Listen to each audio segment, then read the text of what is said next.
What if I told you that one of the most dramatic power shifts in history started with a simple no? Yep, Queen Vashti's refusal to obey King Ahasuerus didn't just shake a royal palace, it sent shockwaves through an entire empire. Many read Esther 01 and rushed past her story, but here's the thing, her stand reveals secrets about authority, courage, and the unseen consequences of choices. Think about it, how often do we compromise our boundaries just to keep others happy? Today, we're diving into a story that challenges norms, exposes the costs of defiance, and uncovers lessons so practical you can start applying them in your own life, right now.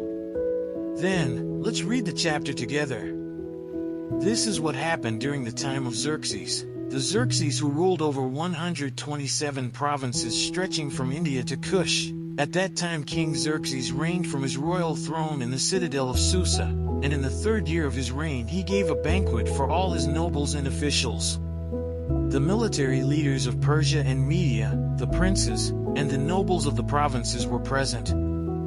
For a full 180 days he displayed the vast wealth of his kingdom and the splendor and glory of his majesty. When these days were over, the king gave a banquet, lasting 7 days, in the enclosed garden of the king's palace, for all the people from the least to the greatest who were in the citadel of Susa.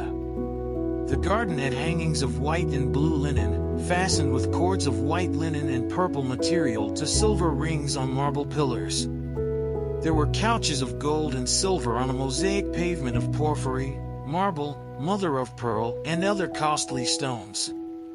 Wine was served in goblets of gold, each one different from the other, and the royal wine was abundant, in keeping with the king's liberality. By the king's command each guest was allowed to drink with no restrictions, for the king instructed all the wine stewards to serve each man what he wished. Queen Vashti also gave a banquet for the women in the royal palace of King Xerxes. On the 7th day, when King Xerxes was in high spirits from wine, he commanded the 7 eunuchs who served him, Mehuman, Biztha, Harbona, Bigtha, Abagtha, Zethar, and Carcas, to bring before him Queen Vashti, wearing her royal crown, in order to display her beauty to the people and nobles, for she was lovely to look at. But when the attendants delivered the king's command, Queen Vashti refused to come. Then the king became furious and burned with anger. Since it was customary for the king to consult experts in matters of law and justice, he spoke with the wise men who understood the times and were closest to the king, Karshena, Shethar, Admatha, Tarshish, Meres, Marsena, and Memucan, the 7 nobles of Persia and Media who had special access to the king and were highest in the kingdom. According to law, what must be done to Queen Vashti? He asked. She has not obeyed the command of King Xerxes that the eunuchs have taken to her. Then Memucan replied in the presence of the king and the nobles, Queen Vashti has done wrong, not only against the king but also against all the nobles and the peoples of all the provinces of King Xerxes. For the queen's conduct will become known to all the women, and so they will despise their husbands and say, King Xerxes commanded Queen Vashti to be brought before him, but she would not come.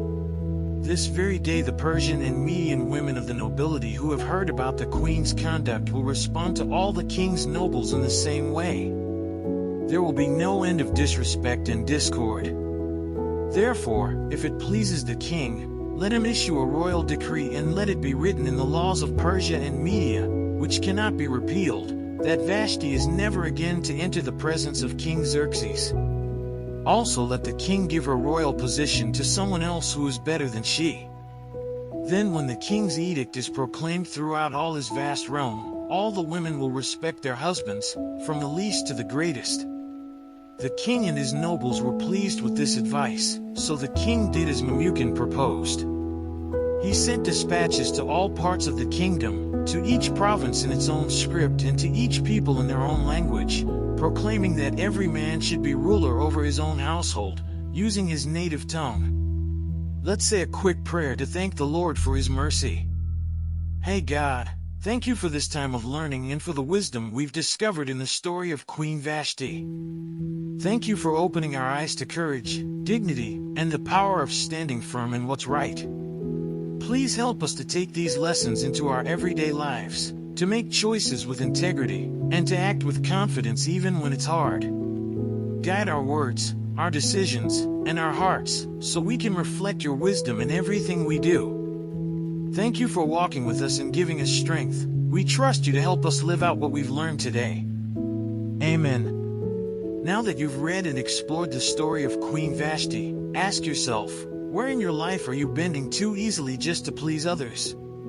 Could a single act of courage, like hers, change the course of your relationships, career, or personal growth?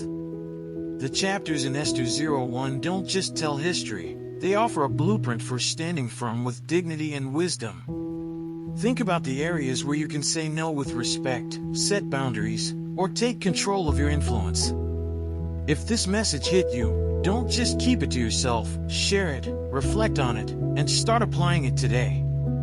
And remember, if you want more insights that uncover hidden truths in the Bible and give practical ways to live them out, subscribe to the channel and turn on notifications so you never miss a lesson that could transform your life.